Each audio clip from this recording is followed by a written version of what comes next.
Bueno, antes de comenzar con la parte B, vamos a tratar de reflexionar un poco sobre lo que veníamos haciendo en la parte A acerca de la sensibilización de superficie.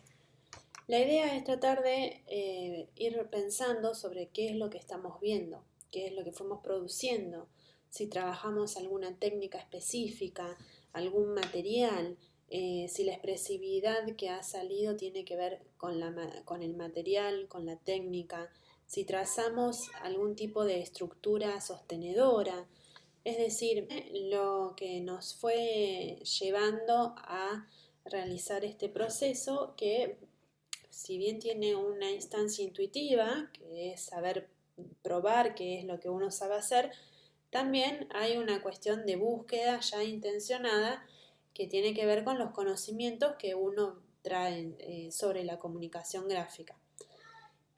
Hablamos de tres elementos básicos: el punto, la línea y el plano, que se trabajan en la composición de distintas maneras. Podemos ver en este trabajo una especie de trama o de textura visual, en donde el punto está trabajado de una manera homogénea, el distanciamiento entre todos los puntos, fíjense que es bastante similar. El uso del material también, la presión con la que se ha hecho esos puntos también es siempre la misma, eso da la homogeneidad. El uso de la línea también tiene un grosor diferente al del punto y entonces parece que se viene hacia adelante, hay como mucha más fuerza en la línea que en el punto. También hay una decisión en base al uso de los colores primarios.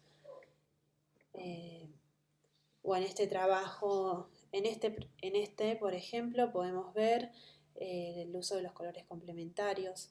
Ya no hay tanto un trabajo de puntos, sino más bien de círculos. Esto tiene que ver con la dimensión. Pueden fijarse también el uso de otro material que interviene sobre la superficie, que en este caso es una costura y que genera un volumen. Fíjense aquí qué diferente que es el trabajo del círculo. Aquí hay una especie de mancha con acuarela o con punto también puede ser, si es que tiene que ver con la apoyatura del pincel, hasta que la mancha se ha ido agrandando de tal manera que parecen círculos. Y es muy interesante cómo se trabaja la superposición, el contacto entre una forma y otra, genera la transparencia, cuando dos elementos se superponen y tienen un grado de opacidad bajo, entonces se transparentan entre sí. Han trabajado los trazos, la línea a modo de ese trazo que hasta tiene un aire caligráfico. La diferencia, por ejemplo, entre estos dos trabajos donde la línea es protagonista, podemos ver que en uno es mucho más orgánico que en el otro, donde hay una geometría que sostiene más la composición. Fíjense que en la primera instancia lo primero que se ve es las líneas verticales y horizontales.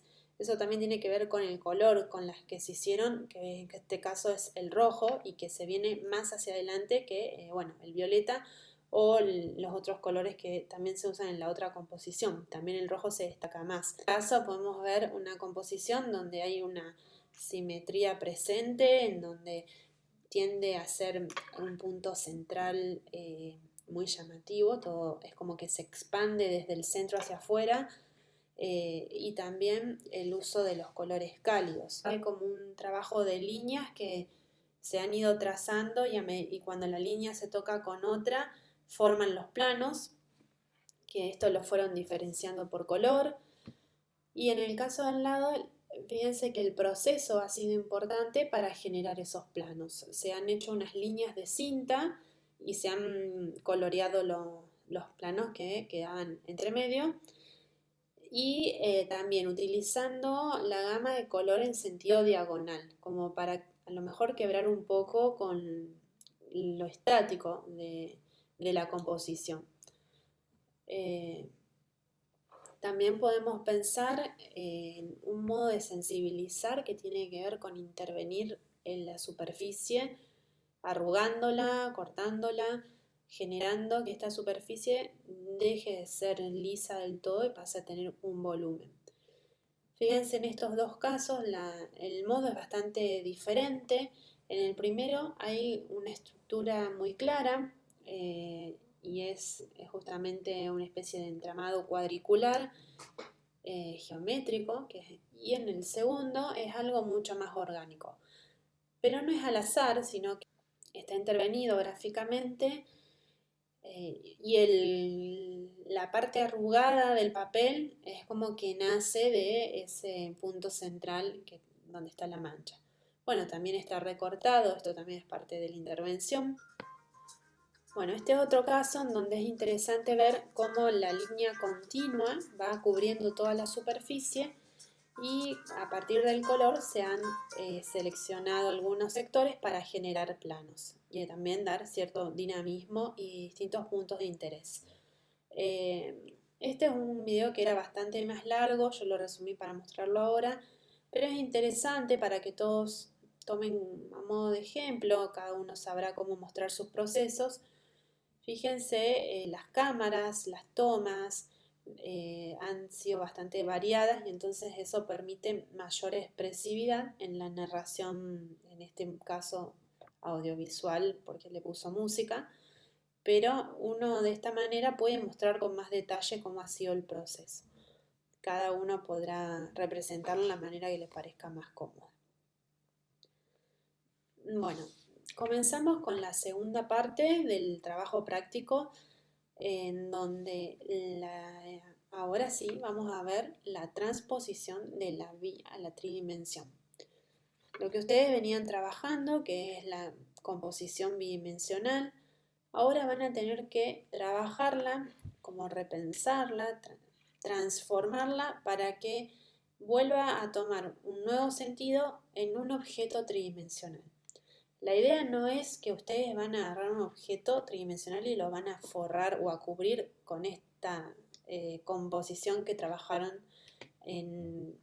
como bidimensional, sino que van a hacer una reinterpretación, van a volver a pensar cómo esta sensibilización ahora puede actuar de una manera nueva en un objeto tridimensional.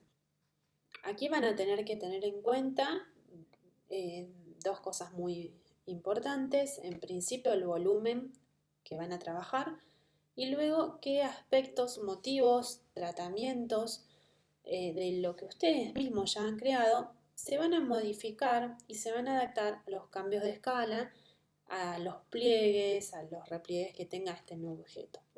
Vamos, en principio, a ver distintos modos de trabajar este objeto. Ustedes, según las posibilidades que tengan en sus casas con los materiales, van a poder construir uno. Este es un ejemplo que hicimos, está hecho a partir de una cajita de té.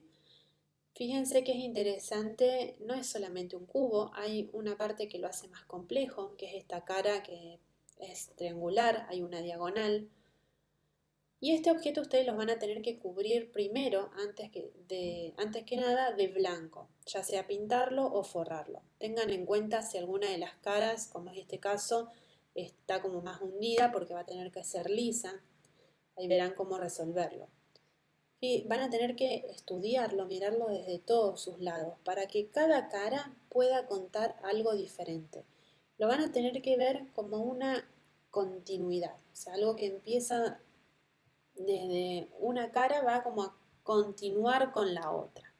Este es otro ejemplo, si pueden construir, pueden trabajar con distintos objetos que tengan en su casa, la idea es que a lo mejor haya dos cuerpos unidos que le puedan hacer alguna intervención. Es importante que sea algo simple, que lo puedan manipular. O aquellos que tengan impresora pueden descargar de la página web de la cátedra los moldes de Pepakura.